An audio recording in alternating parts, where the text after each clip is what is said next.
Hello everyone. तो आज की जो प्रॉब्लम है वो है leet code number 2406 divide intervals into minimum number of groups. तो सबसे पहले मैं बता दूं कि मैं ये जो सीरीज बना रहा हूँ स्वीप लाइन एल्गोरिथम की, इसमें मैं सारी प्रॉब्लम्स ही सेम एल्गो से सॉल्व करने वाला हूँ। बहुत टफ नहीं होता है, बहुत ही सिंपल एल्गोरिथम होती है। मैं चाहता हूँ कि तुम्हें ये एल्गोरिथम अच्छे से समझ में आ जाए, इसलिए मैं ज्यादातर प्रॉब्लम्स को इसी एल्गो से करने की कोशिश करूंगा। अब ये प्रॉब्लम कुछ लोग प्रायोरिटी क्यू वगैरह से भी सॉल्व कर लेंगे, ठीक है, बट ठीक है, मैं इसको इसी एल्गो से सॉल्व करने वाला हूँ। बट अभी सबसे पहला डाउट आपके मन में आता है वो ये आता है कि हम कैसे सोच पाएंगे कि इसको स्वीप लाइन एल्गोरिथम इसमें हमें सोचनी है।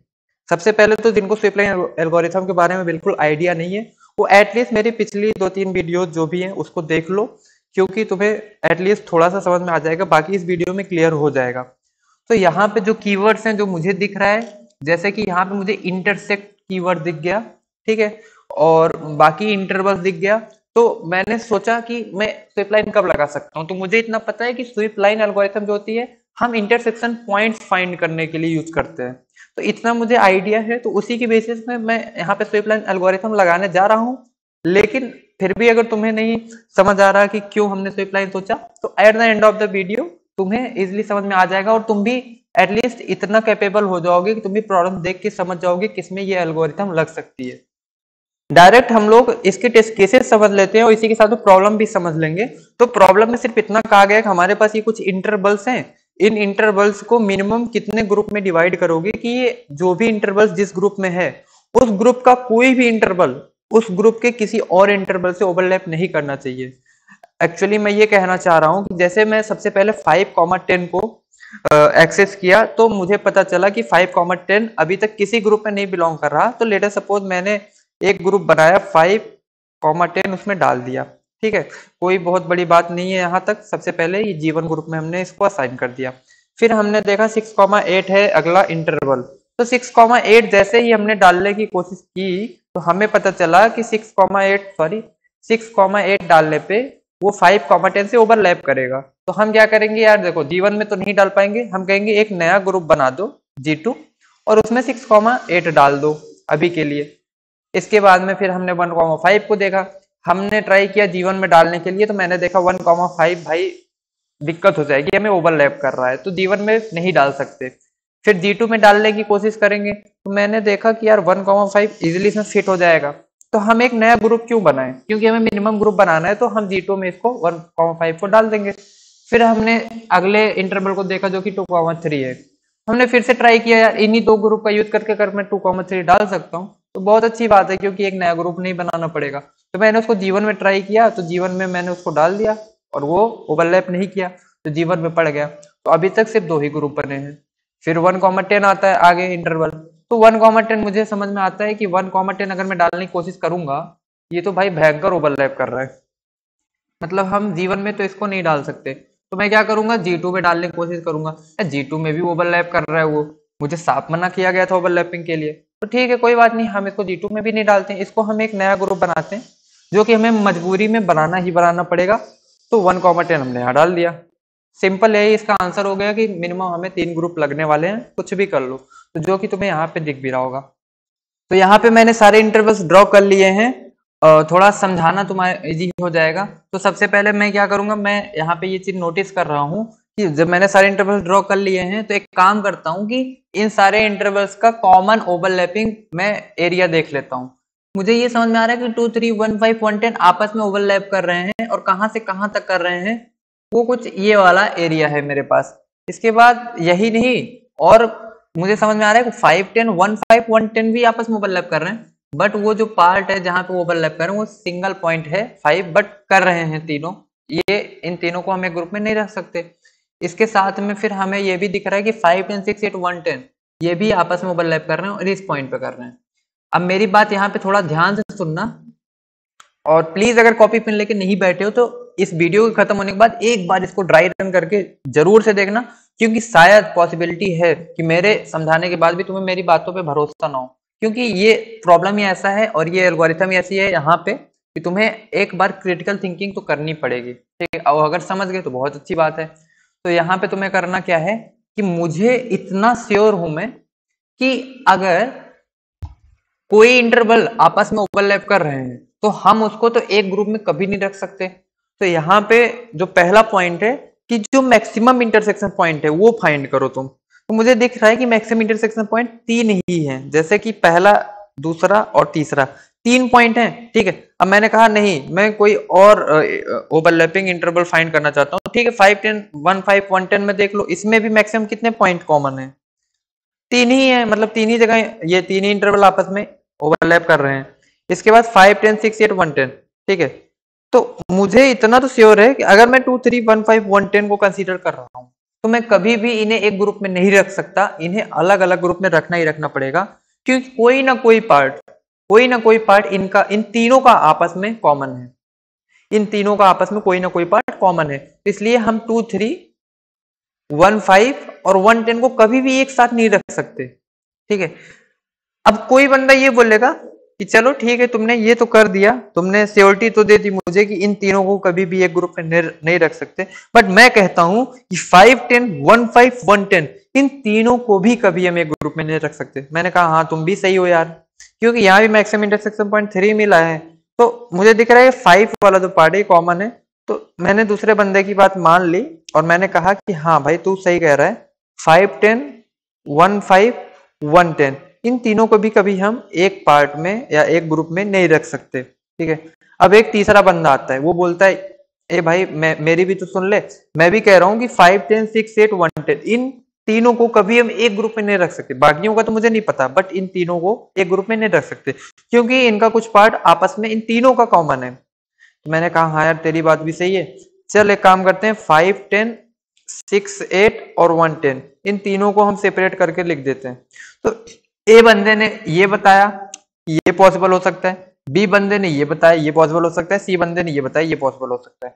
मैंने कहा यार तीनों अपनी अपनी जगह पे सही हो। अब बात आती है कि अगर 2 3 1 5 1 10 को हमने मिनिमम ग्रुप्स में सेपरेट करना था, मिनिमम का तो नहीं पता बट एटलीस्ट इन तीनों को एक साथ नहीं रख सकते आपस में, इन तीनों की नहीं बनती, तो इन तीनों को हमें सेपरेट करना ही करना पड़ेगा। बाकी दोनों को हम क्या कर सकते हैं, चलो उन दोनों को भी डालने की कोशिश करते हैं इनके अंदर, बाकी ग्रुप्स के अंदर। मैंने देखा 5 10 और 6 8 बचे हैं, तो 5 10 और 6 8 बचे हैं, तो मैंने कहा कि यार देखो 5 10 इस वाले ग्रुप में डाल दो, ओवरलैप नहीं कर रहे हैं। ठीक है, जरूरी नहीं है कि 5 10 इन तीनों में से किसी से ओवरलैप ना करें, जैसे कि यहाँ तुम्हें दिख रहा होगा 5 10 1 10 तो ओवरलैप कर रहे हैं, तो 5 10 को 1 10 के साथ तो नहीं रख सकते, बट ऐसा कोई ना कोई तुम्हें एक ग्रुप ऐसा मिल जाएगा इन्हीं मिनिमम ग्रुप्स में से जिनको भी हमने डिवाइड किया है, जिसमें ये इजिली जा सकते हैं। अभी ये बात मेरी थोड़ी ध्यान से समझना, जो मैंने अभी अभी बोली है एक्सप्लेन करता हूँ अभी, बट अभी तो मुझे क्लियरली दिख रहा है हाँ 5 10 को 2 3 में रख सकते हैं। ठीक है, मैंने रख दिया। फिर 6 8 आता है, 6 8 को मैं क्या यहाँ रखूंगा इस वाले ग्रुप में? मैं कहूंगा यार नहीं रख सकता क्योंकि ये ओवरलैप कर रहा है, तो मैं 6 8 को यहाँ रख दूंगा। ठीक है, इजिली रख सकता हूँ। ठीक है, अब मेरे पास मिनिमम यही पॉसिबिलिटी थी कि मिनिमम मेरे पास कितने ग्रुप बने, 3 ग्रुप बने, तो यही मेरा आंसर हो गया। लेकिन रुक जाओ, बी बंदे ने कहा यार मैं तो ऐसे स्टार्ट किया था, क्या ये गलत है? मैंने कहा बिल्कुल गलत नहीं है। ठीक है, तो फिर उसने क्या कहा कि हाँ यार 5 10 1 5 1 10 तुमने इन तीनों को तो ले लिया, बट 2 3 6 8 अभी भी बचे हुए हैं। मैंने कहा हाँ बात तो सही है, तो 2 3 को मैं क्या करूंगा, मैं 2 3 को यहाँ डालना चाहूंगा। मैं कहूंगा क्या मैं यहाँ पे रख सकता हूँ इस ग्रुप में? उसने बोला हाँ यार मुझे कोई दिक्कत नहीं, ओवरलैप नहीं कर रहा हूँ, तो रख दो। फिर मैंने कहा ठीक है 6 8 भी देख लेते हैं, तो 6 8 को यहाँ रखना चाहूंगा। उसने कहा 1 मिनट यार, मेरी तुमसे नहीं बनती, मैं तुमसे ओवरलैप कर रहा हूँ, मेरे में तुम नहीं रह सकते। तो ठीक है कोई बात नहीं, मैंने 6 8 को यहाँ डाल दिया। यहाँ पे भी वो बोलेगा हाँ यार नहीं यहाँ पे मैं सरवाइव कर सकता हूँ, तो देख लो एक पॉसिबिलिटी ये हो गई। फिर भी ये 3 ही ग्रुप बनाए और आंसर भी बिल्कुल सेम है। देखो 5 10 2 3 5 10 2 3 स्टार्ट कैसे भी किया मैंने, आंसर वही आ रहा है। मैजिक नहीं है ये, थोड़ा सा क्रिटिकल थिंकिंग है, सोचना पड़ेगा। अगेन सी वाले ने कहा था या नहीं यार मैं तो 5 10 6 8 1 10 को सेपरेट करके रखूंगा। मैंने कहा बिल्कुल सही है। तो फिर बचता क्या है 2 3 और 1 5, तो 2 3 को मैंने यहाँ रखने की कोशिश की। मैंने बोला क्या रख सकता हूँ? उसने बोला हाँ भाई रख सकते हो। अच्छा क्या होगा मैं 2 3 को यहाँ रखूं? नहीं रख सकता क्योंकि ओवरलैप कर रहे हैं। क्या हो मैं 2 3 को यहाँ रखूं? बिल्कुल रख सकता हूं, लेकिन प्रॉब्लम कब आएगी? जब मैं 1 5 को रखने जाऊंगा। जैसे ही 1 5 को रखने जाऊंगा यहाँ पे तो नहीं रख पाऊंगा। ठीक है, क्योंकि ओवरलैप कर रहे हैं। यहाँ पे नहीं रख पाऊंगा, फिर यहाँ पे भी नहीं रख पाऊंगा क्योंकि ओवरलैप कर रहा है। बट अगर मैं 2 3 को यहाँ पे रखता और 1 5 को यहाँ पे रखता, तो कोई प्रॉब्लम नहीं होती, क्योंकि अब ओवरलैप नहीं कर रहे हैं। और तुम फिर से सरप्राइज हो जाओगे देख के कि हमें इस सी वाले जो बंदे ने कहा था स्टार्टिंग बिल्कुल अलग थी, बट ओवरऑल आंसर देखो सेम आया। अब ये सेम आंसर आने के पीछे का लॉजिक बहुत थोड़ा क्रिटिकल थिंकिंग मैं कहूंगा है, बट बहुत ज्यादा इसमें सरप्राइज होने की जरूरत नहीं है। अब ये चीज मैं तुम्हें जो बोलने जा रहा हूँ ध्यान से समझना, और कॉपी पेन पे एक बार प्लीज ट्राई कर लेना कि इस पूरे जो भी मैंने अभी तक तुम्हें समझाया, यहां तक करने के बाद एक चीज समझ में आई होगी कि जो मैक्सिमम इंटरसेक्शन पॉइंट है, अब जैसे देखो यहाँ 3 3 3, मुझे 3 बार मैक्सिमम इंटरसेक्शन पॉइंट 3 मिला, तो उन तीनों से हमने शुरुआत की, उन तीनों को हमने सेपरेट किया पहले, फिर बाकी ग्रुप्स को हमने नोटिस किया कि वो बचे हुए जो भी हमने सेपरेट किया उनमें कहीं ना कहीं एकोमोडेट हो सकते हैं किसी न किसी तरीके से। ठीक है, हाँ मैंने अभी भी देखा था कि अगर मैंने 2 3 को गलती से यहां रख देता तो मैं 1 5 को इन तीनों में फिर कभी नहीं रख सकता था, लेकिन फिर मैंने कहा ना मेरी बातों पे ध्यान दो कि उन दोनों को हम इस तरीके से इन सेपरेट किए हुए ग्रुप्स में रख सकते हैं कि ये आपस में अच्छे से रह पाएंगे, मतलब और हमें ग्रुप्स बनाने की जरूरत नहीं पड़ेगी। लेकिन इसका प्रूफ क्या है, ये ट्रू कैसे है ये बात कि जितने मैक्सिमम इंटरसेक्शन पॉइंट हैं वही मेरा मिनिमम नंबर ऑफ ग्रुप्स है, ये चीज मैं प्रूफ कैसे करूंगा? प्रूफ करने के लिए मैं एक एग्जांपल और ले लेता हूं जहां पे मैक्सिमम इंटरसेक्शन पॉइंट 3 है। ठीक है, तो यहाँ पे तुम्हें इजिली दिख रहा होगा कि ये वाला जो अगर लाइन ड्रॉ करता हूं तो 110 515 120 इन तीनों को कभी भी हम एक ग्रुप में नहीं रख सकते। ठीक है, इसी तरीके से 5 15 13 22 120 इन तीनों को भी हम कभी भी ये ग्रुप में नहीं रख सकते, क्योंकि इतना जो एरिया है यहाँ का ओवरलैप है, इतना एरिया हो या एक पॉइंट हो उससे हमें फर्क नहीं पड़ता, ओवरलैप इज ओवरलैप। एक और हम यहाँ पे इंटरवल ऐड कर लेते हैं, लेट अस सपोज 20 नहीं करता हूं मैं, 22 से लेके 25 या कुछ भी ले सकते हो, मैं जानबूझ के यही ले रहा हूं क्योंकि तुम्हें समझाना है। तो यहाँ पे मुझे दिख रहा है कि ये 2 पॉइंट आपस में ओवरलैप कर रहे हैं। ठीक है, चलो फिर से हम वही करते हैं कि एक बंदे ने कहा कि हम 110 515 120 इन तीनों को आपस में कभी भी नहीं रख सकते। ठीक है, ए बंदे ने मुझे कहा इन तीनों को हम आपस में कभी नहीं रख सकते क्योंकि इनमें कोई ना कोई पॉइंट इन तीनों इंटरवल में आपस में कॉमन है, बाकी जो बचे इंटरवल है उन पे हम कमेंट नहीं कर सकते, लेकिन इन तीनों को तो हम कभी भी एक साथ नहीं रख सकते। तो ठीक है, 110 को मैंने सेपरेट कर दिया, 515 को मैंने सेपरेट कर दिया, मैंने 1,20 को सेपरेट कर दिया। बट बी बंदे ने बोला कि यार एक बात बता कि 515 1322 और 120 इन तीनों को मैं कहता हूं एक ग्रुप में नहीं रख सकते। ठीक है, इन तीनों का तो फैसला हो गया, ए बंदे ने किया, बट ए बंदे को छोड़ के कोई भी बंदा आता है, उसने ए वाले की बात नहीं सुनी, उसने कहा मेरी बात भी तो सही है कि 515 1322 120 इन तीनों को कभी भी एक ग्रुप में नहीं रख सकते, बाकी इंटरवल्स में हम कमेंट नहीं कर सकते, बाकी का हम देखेंगे बाद में। मैंने कहा हाँ यार बात तो तुम्हारी भी सही है, तो चलो 515 को हमने अलग कर दिया, 1322 को हमने अलग कर दिया और 1,20 को हमने अलग कर दिया। इसके बाद सी आता है, एक सी बंदा, वो कहता है यार तुम लोग की बात, उसने ए और बी को सुना ही नहीं देखा ही नहीं, उसने अपना कुछ बोल दिया कि देखो मुझे क्या समझ में आ रहा है कि मैं 22 25 इनको और 13 और 22 इनको कभी भी एक ग्रुप में नहीं रख सकता, क्योंकि इसमें एक पॉइंट कॉमन है, एक पॉइंट हो या मल्टीपल पॉइंट्स हो, लेकिन ये इनका कोई ना कोई इंटरवल आपस में ओवरलैप कर रही है दोनों, कभी भी एक ग्रुप में नहीं रख सकता। मैंने कहा यार बात तो तुम्हारी भी सही है। तो फिर क्या होता है कि ए वाले बंदे की मैं बात सुनता हूं, अब मेरे ऊपर टास्क आता है। ठीक है, मैं क्या करता हूं, मैं ए वाले बंदे की बात सुनता हूं, मैं कहता हूं यार 110 515 120 का तो फैसला हो चुका था, वो कभी भी एक ग्रुप में नहीं रख सकते थे। ठीक है, बट यार 13 22 और 22 और 25 का क्या होगा? मैंने कहा ठीक है, कोशिश करता हूँ इन्हें कहीं सेटल करने की। तो मैं क्या करूंगा, 1322 को सेटल करना चाहूंगा, तो क्या मैं 1322 को यहाँ सेटल कर सकता हूँ? तो फिर मैंने सोचा हाँ यार कर सकता हूँ, ये ओवरलैप नहीं कर रहे हैं। फिर बचा 22 25, मैंने कहा 22 और 25 को क्या यहाँ सेटल कर सकते हैं? तो फिर मैं सोचता हूँ नहीं यार ये तो ओवरलैप कर गया, मैं कहता हूँ कि नहीं यहाँ नहीं कर सकते, क्या यहाँ कर सकते हैं? बिल्कुल कर सकते हैं, यहां पे रख सकते हो तुम। और इसी के साथ एक पॉसिबिलिटी और है कि तुम 22 25 को यहां पे रख दो, मतलब जो भी बचे इंटरवल्स होंगे ना, अब आपस में उनको हम इन जो मिनिमम हमने अभी बांट दिया है इनमें कहीं ना कहीं हम सेटल कर सकते हैं, ये श्योरिटी है मेरे पास। ये तुम्हें कॉपी पेन में जब तुम करोगे ना तब तुम्हें भी ये श्योरिटी हो जाएगी कई बार। तो तो या तो यहाँ रखो 22 25 या तो यहाँ रखो, लेकिन हमें इतना तो पता चल गया कि मिनिमम ग्रुप कितने बने, 3 बने। अभी इन सब बातों को मैं कंक्लूजन दूंगा तब तुम्हें बहुत अच्छे से समझ में आ जाएगा ये प्रॉब्लम। फिर मैं बी बंदे के पास है, मैंने कहा चलो बी बंदे की बात मान लेता हूं। मैं बी बंदे की बात मानता हूं तो 110 और 22 25 इन दोनों को मैंने अभी तक कुछ नहीं किया है। मैंने कहा यार देखो 110 को अगर मैं रखना चाहूंगा क्या यहाँ रख सकता हूँ? फिर मैंने सोचा नहीं यार ये तो ओवरलैप कर जाएगा, तो कोई बात नहीं, मैंने सोचा कि मैं यहाँ रख दूं। मैंने कहा हाँ यार ये ओवरलैप नहीं कर रहा, मैं रख सकता हूँ। फिर 22 25, तो 22 25 को मैं इस ग्रुप में भी रख सकता हूँ, ठीक है, इस ग्रुप में भी ओवरलैप नहीं कर रहा है, बट इस ग्रुप में रखूंगा, इस ग्रुप में नहीं रख पाऊंगा क्योंकि एक पॉइंट ओवरलैप कर जाएगा, या तो इस ग्रुप में रख दूंगा, ठीक है। फिर भी हमें मिनिमम 2 ही ग्रुप लगे, और मैंने फिर वही चीज नोटिस की कि देखो जो आंसर मुझे यहां से मिला था वही आंसर यहां से मिला था। अब अगर 22 25 तुम यहां रखते 120 में, तो यहाँ भी मैंने यहाँ पे रख दिया, कोई दिक्कत नहीं। तुम इस 22 25 को यहाँ भी रख सकते हो, जैसा कि मैंने बताया तुमको, यहाँ से हटा के, कोई बात नहीं फिर भी, लेकिन देखो आंसर सेम ही आएगा, आंसर सेम आएगा। अब आते हैं हम सी पॉइंट पे। सी पॉइंट मैंने कहा यार इन दोनों को अलग रखा था, बाकी पे कमेंट करते हैं 110 पे, तो क्या हम 110 यहाँ रख सकते हैं? बिल्कुल रख सकते हैं, ओवरलैप नहीं कर रहा है। फिर आता है 515, क्या 515 हम यहाँ पे रख सकते हैं? तो जैसे ही मैं रखने जाऊंगा मैंने कहा नहीं यार ये ओवरलैप हो जाएगा, तो एक काम करता हूँ 515 को मैं यहाँ पे रखता हूँ, ठीक है। 515 को मैंने यहाँ रखा, बट फिर से मैं देख रहा हूँ कि यार ये तो ओवरलैप कर रहा है, ये क्या कर रहा है, ये ओवरलैप कर रहा है। तो मैंने कहा नहीं यार मुझे ना चाहते हुए भी एक नया ग्रुप बनाना पड़ेगा, 515 उसको अलग रखना पड़ेगा।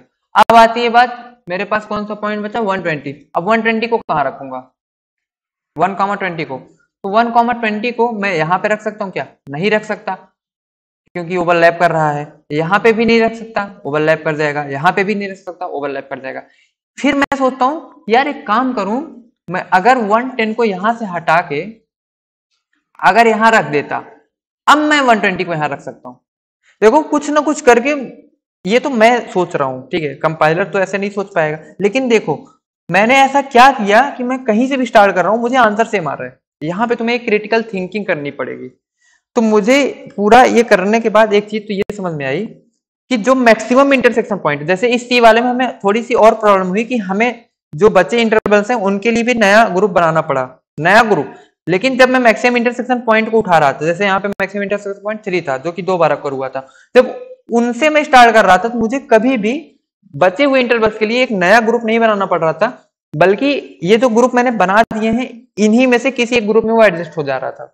ये मैंने यहां से सीखा, इतना करने के बाद, ये इतना सब कुछ बार बार कोड समझाने के बाद इतना मुझे क्लियर हुआ। तो इसका मतलब है अगर मैं मैक्सिमम इंटरसेक्शन पॉइंट फाइंड कर लूं, अगर मैं मैक्सिमम इंटरसेक्शन पॉइंट फाइंड कर लूं, वही मेरा आंसर है क्या? तो जी हाँ बिल्कुल वही आपका आंसर है, क्योंकि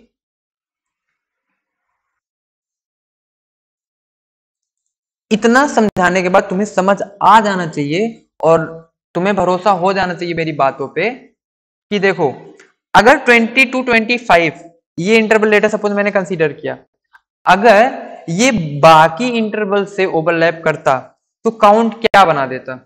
यहाँ पे देखो मैक्सिमम इंटरसेक्शन क्या था, 3 था, तो 13 और 22 पहले ले लेते हैं। अगर 13 22 इन सारों से ओवरलैप कर रहा होता तो यहां तक लेटर सपोज एक्सटेंड होता, तो ये 13 नहीं होता, ये 1 मान सकते हैं, जो भी वैल्यू तुम रखना चाहो, बट मैं ऐसा दिखाना चाह रहा हूँ कि ये बाकी सारे इंटरवल से ओवरलैप कर रहा होता, तो काउंट की वैल्यू देखो 4 हो जाती।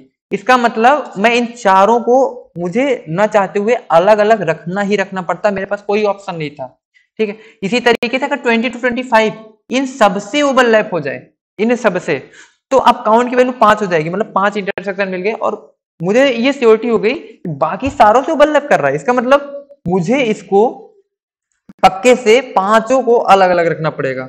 लेकिन फिर से ध्यान से समझो, अब यहाँ पे 4 इंटरसेक्शन, लेटर सपोज ये 13 ना हो कि ये भी 1 होता। अब तुम सोच के देखो कि ये 20 to 25 अगर इन सब में से इन सब से ओवरलैप नहीं कर रहा है, तभी तो ये काउंट की वैल्यू नहीं बढ़ा रहा है। इसका मतलब कोई एक इंटरवल ऐसा जरूर एग्जिस्ट करता होगा जिसमें 22 to 25 कॉमन नहीं होगा। ये प्रूफ है, ये तुम्हें क्रिटिकल थिंकिंग करके सोचना है कि कोई एक ऐसा इंटरवल जरूर एग्जिस्ट करता होगा। देखो सारे इंटरवल भी हो सकते हैं, लेकिन मेरी बात ध्यान सुनो, मैं बोल रहा हूँ एटलीस्ट एक इंटरवल तो ऐसा होगा ही होगा जिससे ये ओवरलैप नहीं कर, तभी तो इसने काउंट इंक्रीज नहीं किया।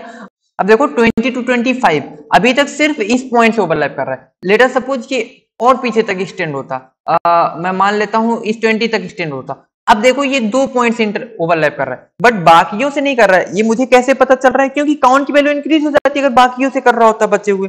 इसका मतलब ये है कि बाकी जो इंटरवल्स हैं उनमें से कोई इंटरवल तो एक ऐसा है जिससे 20 to 25 ओवरलैप नहीं कर रहा है। तो अगर हमने मैक्सिमम इंटरसेक्शन वाले का ग्रुप बना दिया, अलग अलग कर दिया, तो ये 20 to 25 उस बचे हुए ग्रुप में से किसी न किसी एक ग्रुप में पक्के से हम उसको रख सकते हैं जो कि ओवरलैप नहीं कर रहा होगा। ये प्रूफ तुम्हें समझ में आ रहा है? आई होप तुम्हें समझ में आ रहा होगा। कॉपी पेन लेके थोड़ा सा वीडियो को 1-2 बार देखोगे, पूरा डाउट क्लियर हो जाएगा। तो मुझे तो भाई यही समझ में आया। अब इसके बाद आता है सिंपल सा मेरा टास्क क्या बचता है फिर, कि number of intersection point find करना।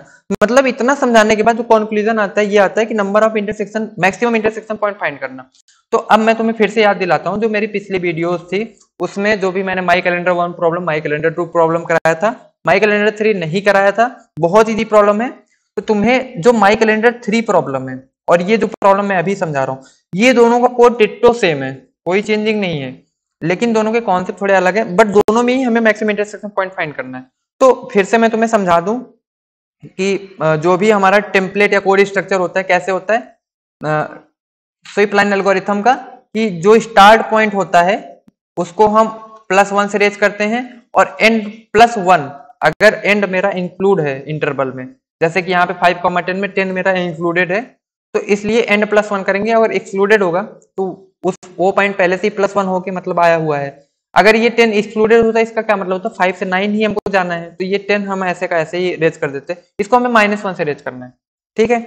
ऐसा करने पर हमें फायदा क्या मिलता है? लेट सपोज हमको 5 से 10 पता करना था, ये इंटरवल आ चुका है, तो मैं क्या करता नॉर्मली, मैं इन 5, 6, 7, 8, 9, 10 इन सबको 1 से रेज करता। तो अब मैं इन सबको 1 से रेज करने के बजाय क्या कर रहा हूँ कि एक पॉइंट 11 और बना रहा हूँ और मैं 5 को 1 से रेज कर रहा हूँ और 11 को -1 से। अब मैं क्या करूंगा, एक सम वेरिएबल या तो काउंट वेरिएबल कुछ भी ले लो, उसको मैं आइटरेट करना चालू करूंगा 5 से लेके 11 तक। इससे क्या होगा, 5 से लेकर जब 11 तक आइटरेट करूंगा, मुझे पता है एरे ऑफ 5 वैल्यू 1 है, तो सम में मेरा 1 आ जाएगा। इसके बाद 6 वाले की वैल्यू 0 होगी, 7 वाले की वैल्यू इनिशियलाइज 0 होगी, 8 वाले की 0 होगी, 9 वाले की 0 होगी, इसलिए इस तरीके से 10 वाले की भी 0 होगी। तो ये सम वेरिएबल की हेल्प से हम क्या करेंगे, एरे ऑफ 6 को देखेंगे कि एरे ऑफ 6 पे भी सम मेरा क्या है, 1 है। इसका मतलब ये भी रेज्ड है, एरे ऑफ 6 भी मेरा मतलब इंटरवल में इंक्लूडेड है।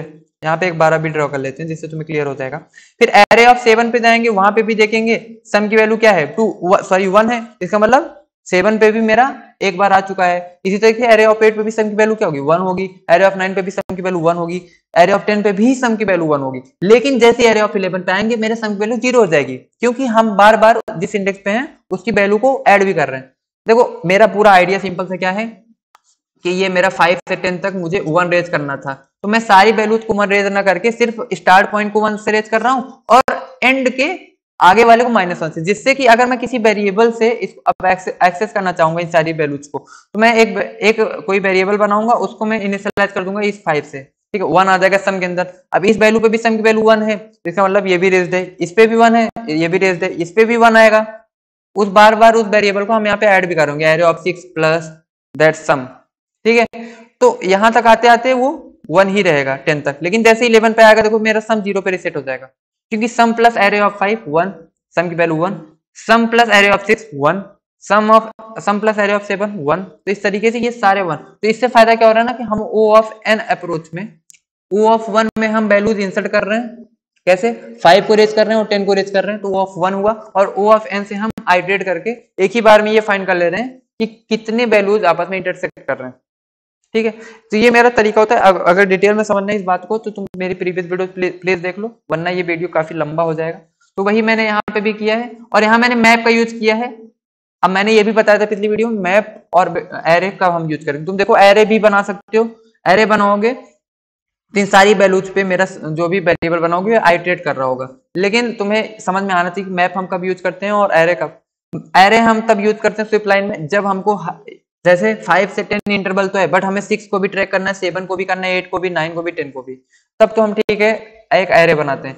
और बट हम जब हमें पता है कि बीच की वैल्यू से हमें कोई मतलब नहीं, हमें सिर्फ एंड पॉइंट से मतलब है, तो हम क्या करते हैं मैप से भी वो काम कर लेते हैं। अब ये सब फालतू चीजें मैं तुम्हें इसलिए बता रहा हूँ कि जिन लोगों ने मेरी प्रीवियस वीडियो नहीं देखी होंगी, और अगर तुम्हें बहुत ही अच्छे से समझना है तो पिछली वीडियो बिल्कुल ही देख सकते हो जाके। मैंने 5 को 1 से रेज कर दिया और 11 को -1 से रेज कर दिया, 6 को 1 से रेज कर दिया, 9 को -1 से रेज कर दिया। मैं एक बार में इन सारे इंटरवल को पहले रेज कर दे रहा हूँ, फिर एक वेरिएबल की हेल्प से इसको आइटरेट करके उसका सम निकाल लूंगा और फाइंड कर लूंगा मैक्सिमम कितने इंटरसेक्शन पॉइंट है।